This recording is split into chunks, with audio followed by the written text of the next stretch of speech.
Tidak bisa mengangkat bahu. Waspada, itu merupakan gejala rotator cuff syndrome.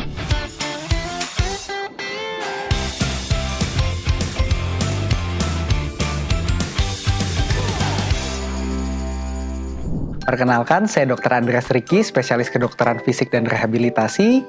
Saya berpraktik di Rumah Sakit Pondok Indah, Pondok Indah.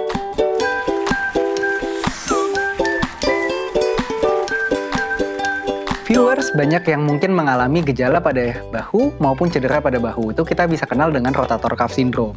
Pada segmen kali ini kita akan menjelaskan 5 gejala utama yang mungkin terjadi pada gejala rotator cuff syndrome. Rotator cuff syndrome adalah merupakan sebuah kumpulan gejala di mana ada kerusakan ataupun cedera pada otot-otot rotator cuff.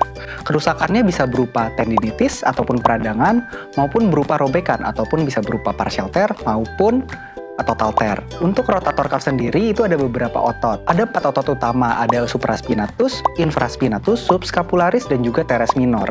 Tapi juga otot rotator cuff juga didukung oleh beberapa otot tambahan di sekitar bahu, seperti otot pundak, atau kita bilangnya upper trapezius, otot deltoid, dan juga terakhir juga otot biceps brachii. Cedera dari rotator cuff sendiri terbagi menjadi 2 faktor utama. Yang pertama yaitu adalah bisa terjadi karena cedera akut, yang bisa terjadi karena benturan, jatuh, trauma, dan sebagainya.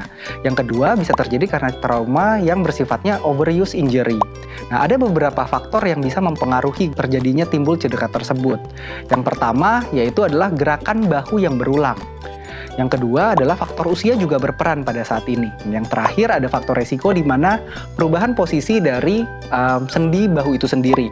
Apakah bentuk tulangnya, kelengkungan tulangnya, itu juga bisa mempengaruhi terjadinya gejala dari rotator cuff. Semua usia sebenarnya bisa mengalami gejala pada rotator cuff. Terjadi karena aktivitas fisik sehari-hari maupun juga saat bercedera berolahraga. Salah satunya ada tenis, badminton, ada golf, dan juga pada orang-orang yang sering menggunakan beban di gym ataupun weightlifting. Pada pasien yang tidak berolahraga, sebenarnya juga bisa terjadi kerusakan pada rotator cuff-nya. Biasanya terjadi karena aktivitas yang salah ataupun posisi kebiasaan yang salah juga. Sebelum kita lanjut pembahasannya, boleh like, subscribe channel YouTube Rumah Sakit Pondok Indah ya. 5 gejala yang paling sering kita bisa temukan pada orang dengan rotator cuff syndrome.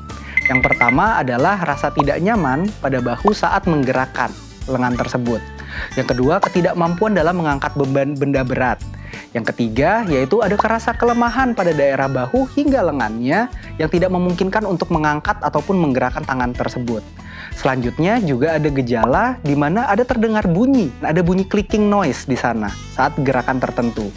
Yang terakhir juga merupakan adanya nyeri yang ditimbulkan dirasa saat beristirahat pada malam hari, terutama dipicu oleh aktivitas berat pada siang harinya. Jika dari viewers ada yang mengalami gejala-gejala tersebut, segera periksakan ke dokter. Ada beberapa cara yang kita bisa kerjakan, yaitu adalah pemeriksaan radiologi berupa X-ray, selanjutnya kita bisa periksa dengan USG muskuloskeletal, dan yang terakhir gold standarnya kita bisa melakukan pemeriksaan MRI. Untuk penanganan rotator cuff sendiri itu sesuai dengan derajat kerusakannya.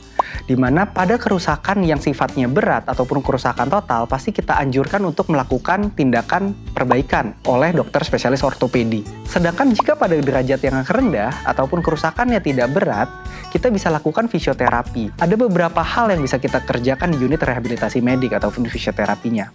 Pertama, pasti kita bisa berikan untuk mengurangi nyerinya pada kondisi akut, kita bisa berikan krioterapi. Yang kedua, kita juga bisa berikan terapi listrik, di mana terapi listrik ataupun kita kenal sebagai TENS, itu bisa kita gunakan untuk mengurangi nyeri pada pasien. Dengan cara meningkatkan ambang batas nyerinya sehingga pasien jadi tidak merasakan pada nyeri tersebut. Selanjutnya yang ketiga adalah proses alat yang menggunakan diatermi, di mana dalam rongga sendinya sendiri kita bisa mengurangi proses peradangannya. Yang terakhir, ada beberapa alat-alat juga yang bisa kita lakukan sebagai memberikan efek regeneratif pada tendon. Ada paling awal kita bisa berikan ultrasound, laser, dan juga shockwave. Di mana ultrasound dia bisa memicu dari tendon untuk regenerasi, begitu pula juga dengan laser yang memicu dari sel yang berada di tendonnya untuk bisa merepair dirinya. Yang terakhir juga shockwave yang punya efek selain untuk regenerasi tapi juga bisa melemaskan otot di sekitarnya. Setelah pasien menjalani program fisioterapi, umumnya gejala akan berkurang, tetapi tidak sampai di situ. Karena proses latihan juga sangat penting dalam pemulihan dari pasien dengan rotator cuff syndrome.